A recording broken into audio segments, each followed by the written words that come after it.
I'm Mark Smalls, the Civil Discourse Now for November 8th, 2022. It's Election Day. This is a really important election. Every election is important, usually. That's what people say. This one is critically so. One of the two major political parties, the Republican Party, in this iteration is nihilistic, has no beliefs, only wants power. We saw that clearly when one of its acolytes, Dana Loesch, about a month ago, said that they didn't care about what Herschel Walker had done or believed about abortion. They just wanted power. And that's what it boils down to. They want power. They don't care about anything else. Now, I ran as a Republican in the primary for Indiana House District 86 for a lot of reasons, not the least of which is this, that one of the two major political parties, the Republican Party, has been taken over as a corporation and seeks only to get power for its own sake.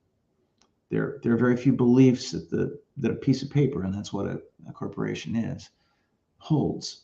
But here are the scary things too, beyond just the power it seeks. Because Citizens United protects the identity of corporate donors for the most part, Saudi, Chinese, Russian money can be pumped into this election. And we not only can't find out about it, we're not allowed to. And who did that? Well, it was one of the lawyers on Citizens United incorporated the Indiana Republican State Committee, and that's the Republican Party. And that person made sure that the Republican Party here in Indiana is basically a closely held not-for-profit corporation. It can't be taken over by anybody else. Imagine if you will, if this were another country, they would not allow foreign interests, in other words, Americans, to buy their corporations or their land. They don't allow that.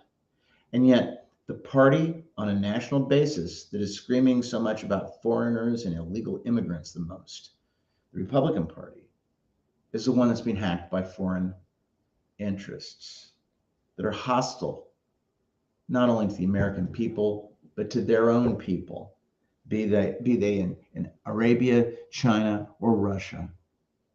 So it's really important that we see victories for people who believe in liberty and believe in democratic values in this election. Now, I ran as a Republican for Indiana House. One of the things that I would most immediately want to do is propose a law that would not allow a political party to exist as a corporation and not allow access to taking it over by the voters. It's a corporation. You either have to be an individual to sign contracts to do business, be a partnership, or be a corporation. Well, the Republican Party is a corporation, but its documents exist and it's set up in such a way that the voters can't take it over. That's wrong. That's a major thing that we have to change. Now, on the other hand, if we're looking at substantive issues, women's health, their right to determine what to do with their own bodies, that's going to be a big issue in this election. It already is. And I don't believe that this iteration of the Republican Party's leadership understands that a very large majority of Republican women identify first as women and second as Republicans. I'm Mark Small. I'm a Republican nominee for Indiana House District 86. I approve of this message. Hell, I made it. Peace, love, happiness. Hopefully, forces of evil will be dispatched overnight.